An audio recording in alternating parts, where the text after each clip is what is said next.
So we're going to make a casserole now, and you know, it's such a good dish. It cooks for a long time. You can use a cheap cut of meat because the long cooking helps break it down. What I've got here is shin of beef.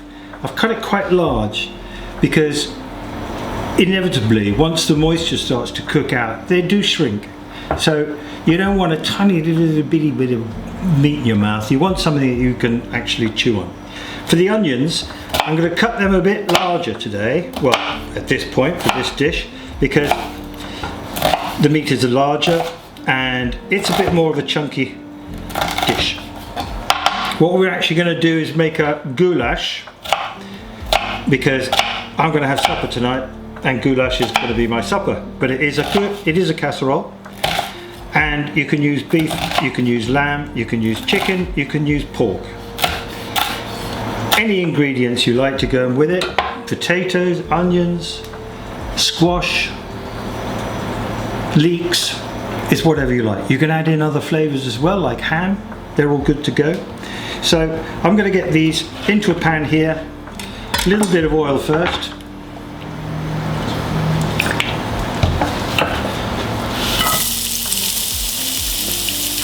And I don't mind a little bit of caramelization on this, but I want them golden brown, not black brown, because black brown is not good. Garlic we need, and we're going to have maybe three nice large pieces of garlic. So take the ends off as I did before, smack them down. Paper comes off really nice and easy, and you don't need a garlic press. You never find a garlic press in French or Italy. They wouldn't use one. If we want to grate it, like a garlic press, we use a grater. It's a lot less tidying up, washing up afterwards, and it makes a much better job of it. Anyway, for this, we want it relatively rough and ready.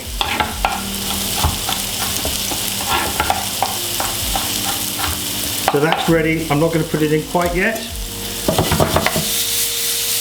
because the onions, it's going to cook a long time. So you don't really need to get the onions cooked out just yet, but you want to get them to a point where you've enhanced their flavour. So you can see a little bit of goldenness on the edge of the onions. That's because I've got the temperature up reasonably high.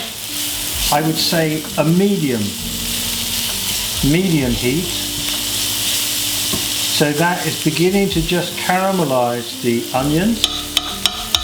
Again, flavour. So we leave that to do for a couple of minutes, and I'm going to cook the meat in. You can use the sort of universal oil, which we made earlier, or lard. Lard comes from beef anyway, and it adds more flavour. Cooking's a bit like painting, where you keep adding colour in layers, and you do the same with cooking. So we're getting the flavour from the onions, we're getting a bit of flavour from the caramelisation. We're going to add some lard into the whole dish. That's going to add another little bit of flavour. We'll add some thyme. We'll add the beef. The juices come in and out of the beef as they're cooking. When people say you seal a piece of meat, it doesn't happen. It's not sealing, it's searing. Because the juice of the meat passes back and forth in between the casserole that it's cooking in, the liquid it's cooking in, and the actual piece of meat itself. So sealing doesn't happen. You can't seal it. Juices will come out. But every time you do any of that, that is when you're adding more and more flavour. Salt and pepper, the garlic. I'm going to add some thyme into this because it's classic in this dish. For me, this is not classic cooking. This is not following the recipe exactly. This is how I cook at home. So, you know, for anybody who wants to say, oh, you don't have thyme in goulash, well, I do, because I like it. So that for me at the moment is okay. I'm going to take those out of there.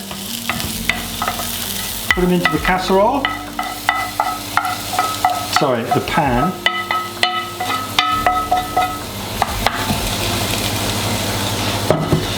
I'm going to add in a bit of lard.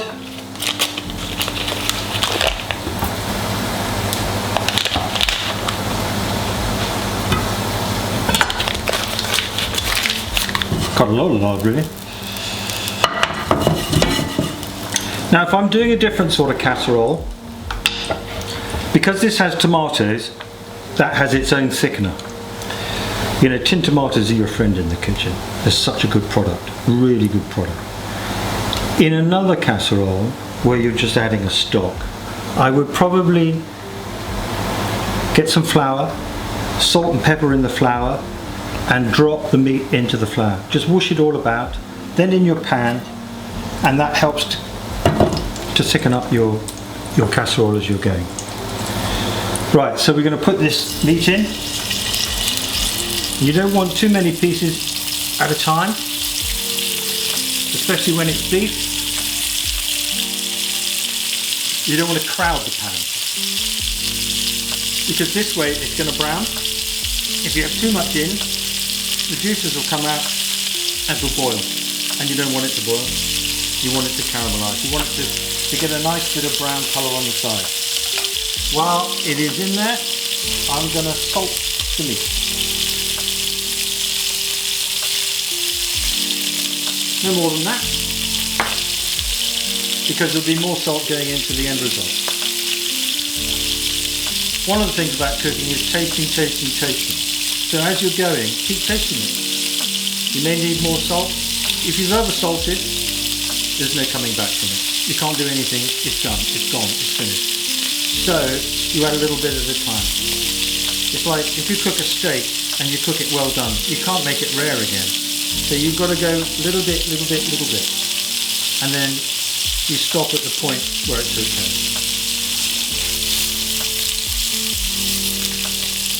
You can see the corners of the meat there beginning to get nice and brown. That's exactly what we're looking for.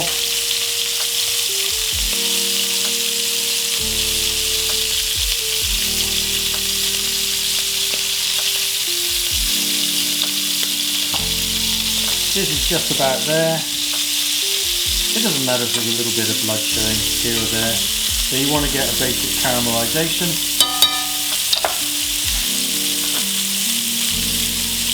All my cheese is gone. And I'm going to chuck it in the pan.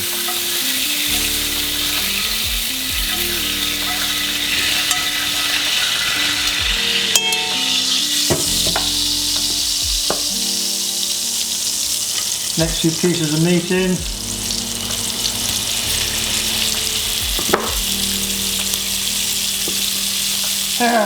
It can take a bit of a while to do this, but the results are worth it.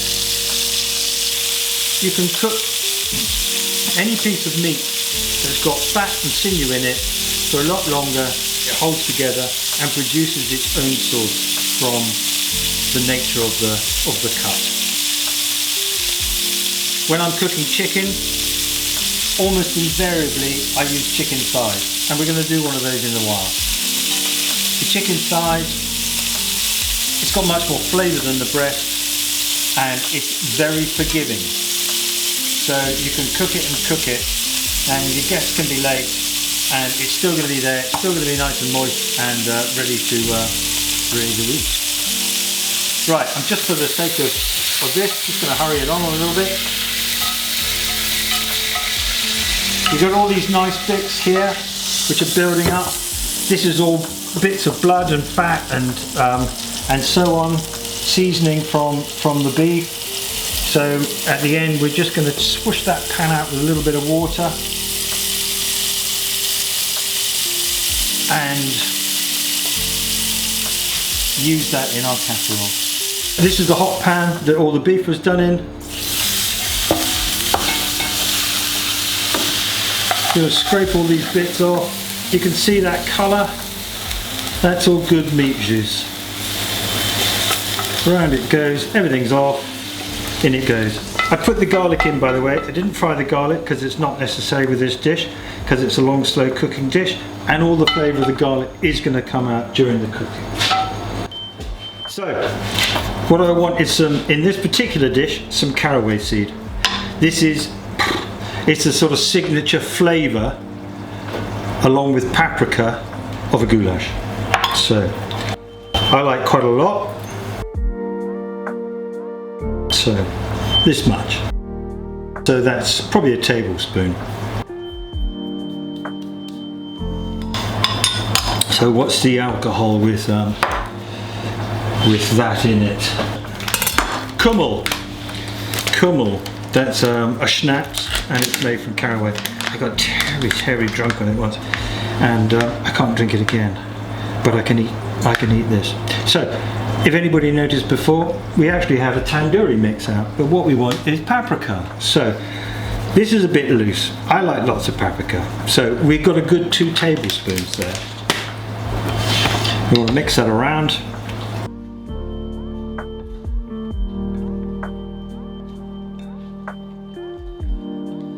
So it's covering all the meat.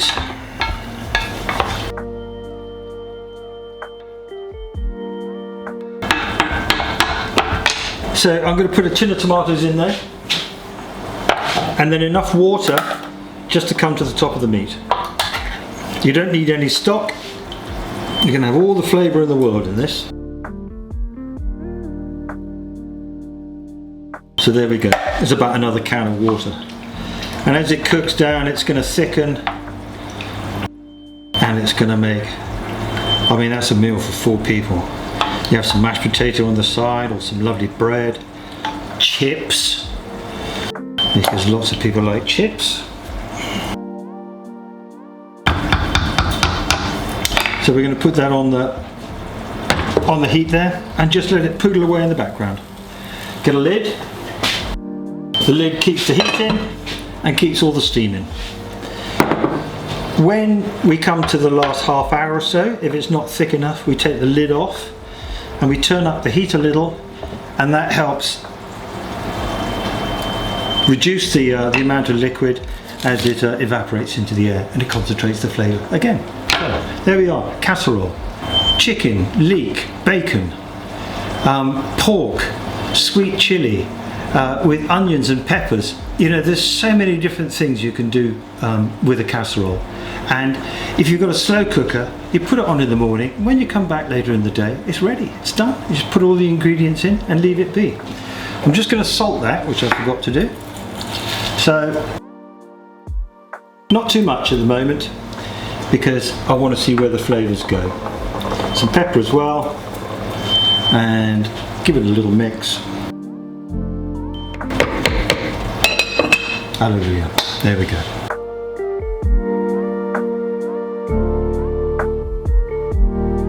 Okay, so potatoes are now ready. And look at that. That is a beautiful set of potatoes. Golden, crispy and crunchy. Now I cut them to this size because I like lots of crunch. When somebody gives me a potato the size of a hand grenade, you got more inside to less outside. I like more outside to inside, because that's where the flavour is, that's where the lovely textures are. And before you serve them, our old friend the salt, just a little bit, and that just gives it little points of flavour as you're chomping them down. So, to go along with that, we made the gravy. So this was a little bit of flour and butter to thicken it, all the juices out of the chicken, and some chicken stock, and there we are, look at that. So that is just going to cling to the meat and the vegetables and the potatoes and be delicious. Another thing to show you is this is how the tomato has cooked down. So as you can see, it's got quite thick. Now this would be right for the pizza topping. You'd want to cool it a bit, but then put it out on your pizza, and that's going to hold. You take these bits of thyme out because they've given up their flavour now. We don't need them anymore, and you don't want to be eating those. So that's your tomato sauce. That's nice and chunky. If you want to make it smoother, we have a toy. And if you're just going off to university, bank of mum and dad, get one of these. Or get them to get you one of these. Because this is a stick blender. So like a blender which you have on a tabletop, this is very versatile because you can move it around. Obviously, you can do different angles within your pan if things aren't working right. They're very good. Blitzing soup, to make this a smooth sauce. It's got two settings. Top setting, which is the slow one, that'll reduce it to a puree within a moment or two. We'll do this later. We'll show you how that works properly later when we make a soup. So with this now, I could add minced beef. I'd want to cook the beef out first a bit with some onions and garlic, and then add in a load of this. You probably need a bit more water, and you've got a bolognese. With a bolognese, you have a lasagna. Or this could be the sauce for meatballs. On top of your pizza, this could be a basis of a soup. You just add chicken stock or vegetable stock if that's what you like. Blitz it, you've got a tomato soup. So very, very versatile. Many, many things you can make from, as the Italians call it, a marinara sauce. To us it's a tomato sauce. Very useful thing. And very simple. Garlic, onions, tomatoes and some water. Salt and pepper. And that's cooked for about 45 minutes. Job done. Okay, so we're now going to make a bechamel. Bechamel white sauce. And again, it's what in the kitchen is called a mother sauce. So you make the bechamel and you can make all sorts of sauces as daughter sauces.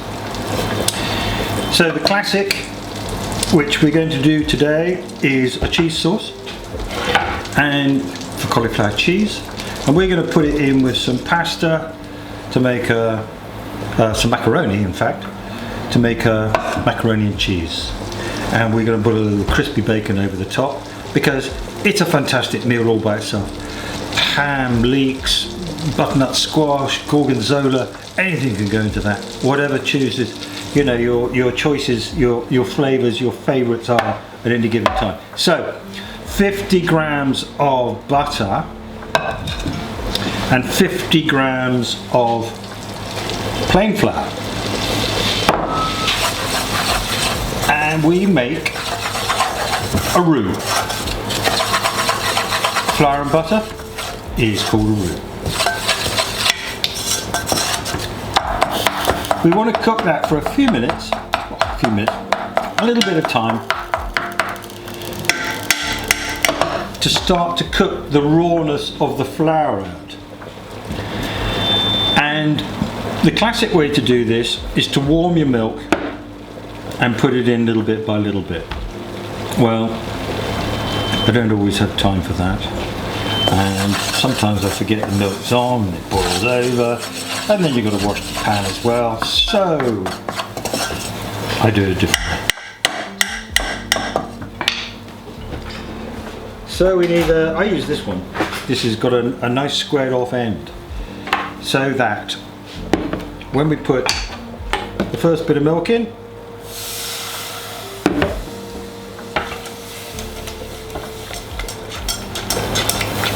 just let it work its way in a little bit more.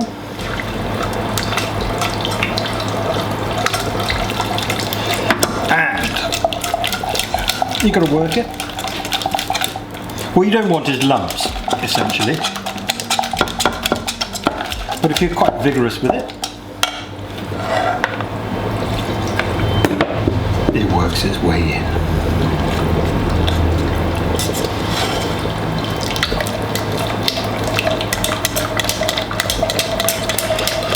And one of the good things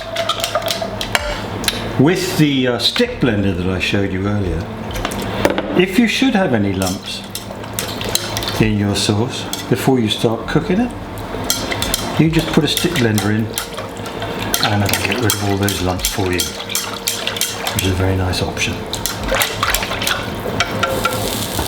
Rest of the milk in now.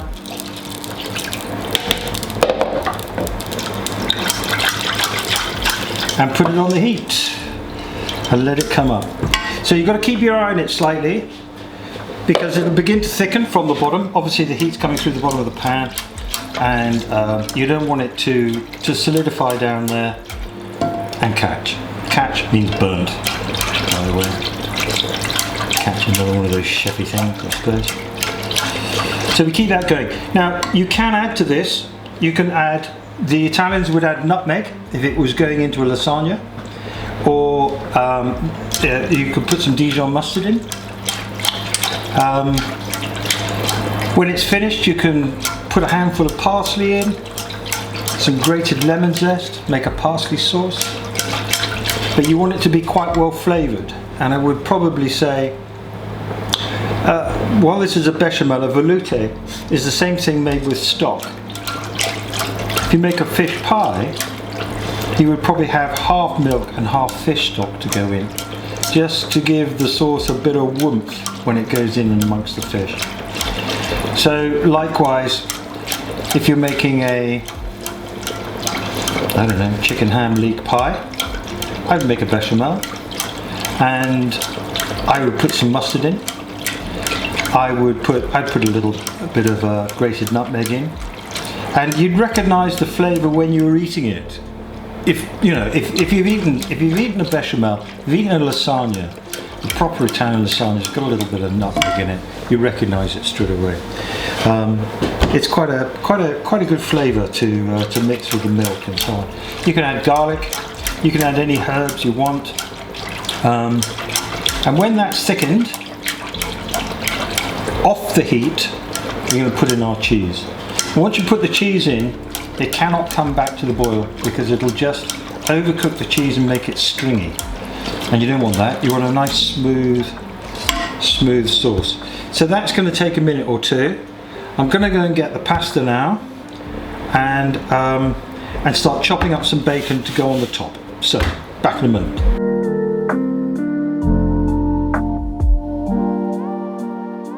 We have some pasta. Here's one I made earlier. So pasta I cooked yesterday, in fact. It's a lovely little macaroni. I mean, it's a beautiful little piece of pasta, that. And what I did with a macaroni, if you're going to make this dish, I cooled it in water, and then I put a bit of oil over it, just to help it, sort of stay separate, so it doesn't all clump together. Pasta, if you're making anything like a spaghetti or a tagliatelle or tagliatelle, you don't want to wash it, because the starch on the outside is an intrinsic part of the sauce you're going to make. So this is beginning to thicken up, as you see. Keep it going. So I'm going to take some bacon. This has come from the butcher, so it's a much better quality of bacon than you get from the supermarket. In the supermarket, when you cook it, you get all that sort of horrible white snot that comes out. It's called cookout, and it is the preservative that the supermarkets put in, and so it's not only preservative, but it adds weight, but it also makes a horrible mess of your pans with all this ghastly brown stuff that's stuck to the bottom, and it can get over salty. So we just want to cut this into lardons, no particular size, not too big, not too small, because when we've cooked it, we're going to put it over the top of that, and you want it a bit crispy, and you want to be able to bite it. You want, it doesn't want to be a dust, and it doesn't want to be a chew, it just wants to be right in the midst. So this is coming up quite nicely now, and in fact I'm going to put a little bit of Dijon mustard in that. So classic French mustard, adds body, and a bit of soul. A bit of soul. Reminder to myself, buy more Dijon. Okay, whisk that in. And what I want to do is bring this up to a simmer and allow it to simmer for a couple of minutes. and that helps to cook the floury taste out. And it should be on a fairly low heat, otherwise again it can catch on the bottom. You don't want it to catch. So I have some cheese already grated. That's one of the good things about supermarkets, you can buy it already done. And really the whole point of what we're doing here is not about being a chef, it's about what you can go and get from the supermarket. And you know, cooking something nice for yourselves at home. You know, in a professional kitchen, and you know, you've got staff who are going to grate all that for you. Well, I don't, I've got to do it all myself, but you know, technically in a kitchen you'll have staff to do it. So the supermarkets make it nice and easy for us to be able to make things like this by pre-grating that. A bit more expensive, but it's a good product. So that's had a couple of minutes there. So take that off the heat, and I'm putting quite a lot in there. There's probably 150 to 200 grams. Whisk it in.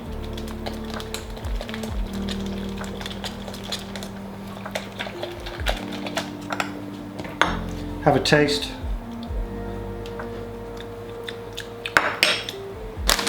I'm going for just a little bit more, because if I'm going to have a cheese sauce, I want a cheese sauce.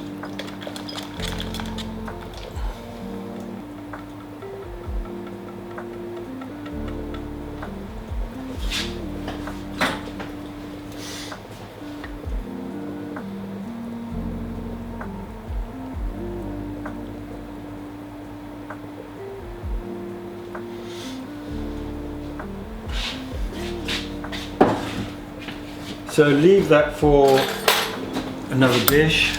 Just mix all this in.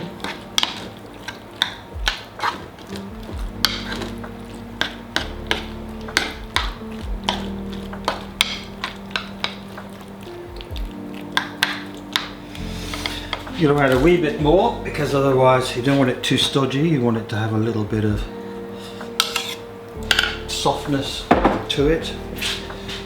You want a spoonful of this, not a slice. So that's ready to go in the oven now. So we're going to pop it in the oven. And while we're doing that, I'm going to fry off this bacon.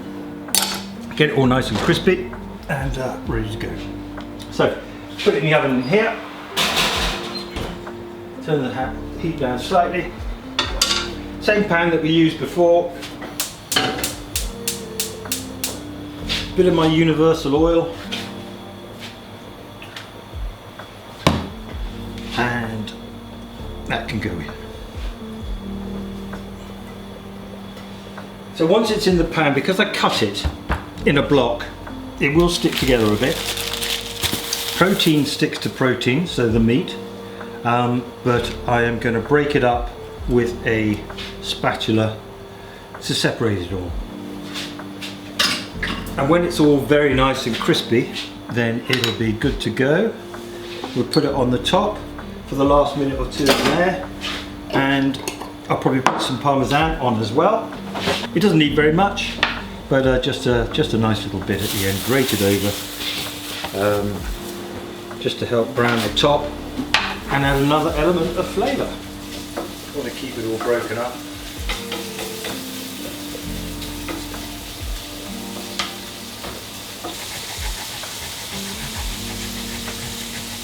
While that's all doing, I first came to cooking.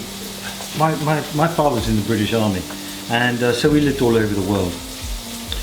So not only we were exposed to the most amazing collection of flavours when we lived in Hong Kong, we lived in Malaya, we lived in Europe, you know, I've visited the Middle East, I've visited, you know, all around the world basically.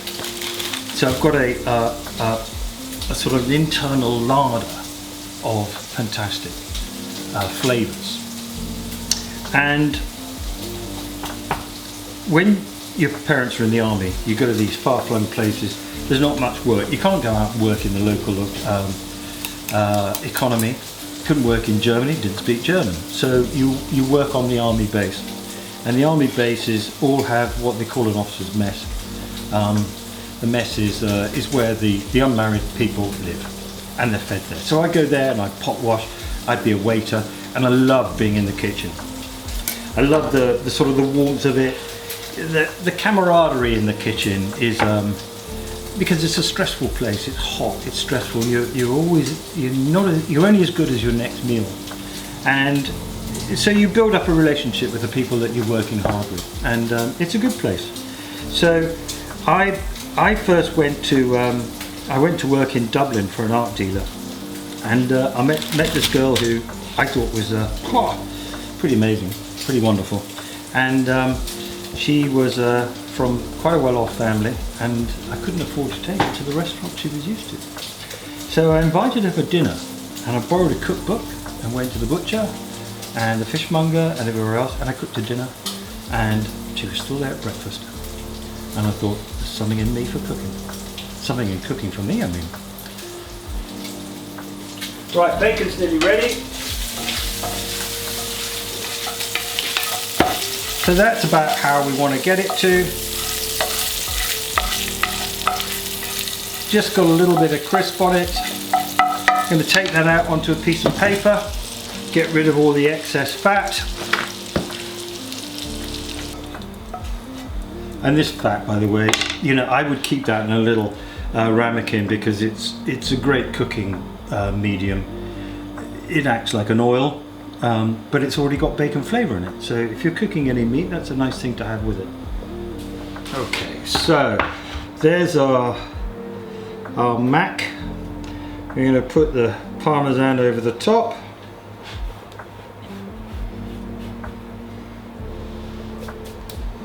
And then the bacon on top of that.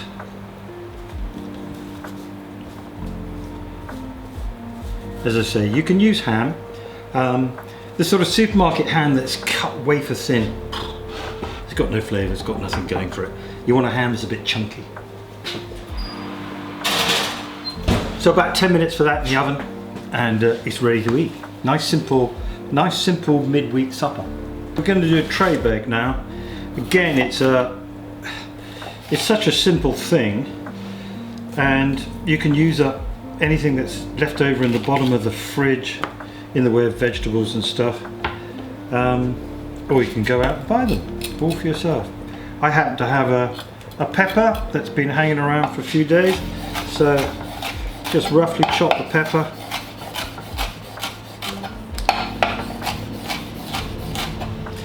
Some potatoes.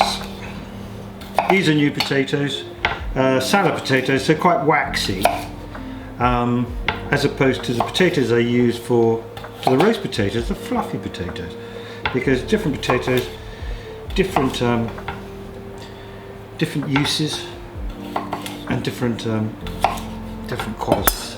Okay, so we have some red onion as well. Actually, I've got a smaller one there, and we want to chop this pretty big, because if it's too small, it's just going to burn. We don't want that. So all the sides off, and then cut them like that. So you notice I took the root off this time, because I don't need it to hold the rest of the onion together, because I'm not trying to do a fine chop or anything like that, or dice. So there we go, that's that. So all of these onto the tray.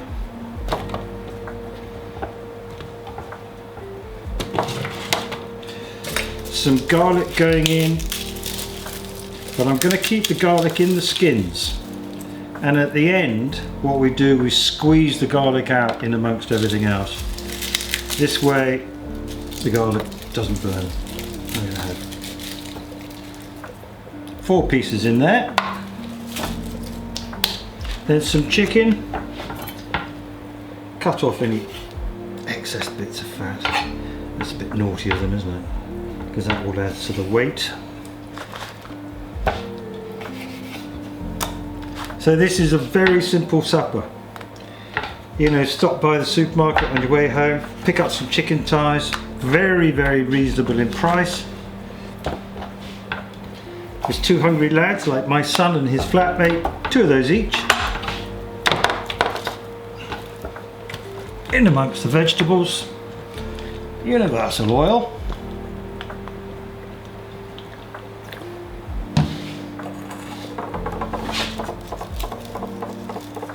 Salt. Pepper. And in the oven. Try and keep your bench cleared in between. I'm not very good at it. I'm not the tidiest cook in the world. But for the purposes of today, I'm being tidy. So I'm just getting some thyme out now, ready to go with the tomatoes later. And once all these are cooked, you can sit down with that. It'll make its own jus from the chicken, from the tomatoes, from you know, whatever vegetables you put in. And you can eat that as a complete meal, just straight on the plate, maybe a bit of salad on the side, bit of sauce. Or what we're going to do is we're going to break up that chicken, smash down a bit of that veg, and we're going to put it in a tortilla. We'll put the tortilla in a pan, just warm it through, freshen it up, and then wrap it up. Bit of yogurt, bit of hot sauce, delicious. It's like a takeaway at home without having to pay for a takeaway.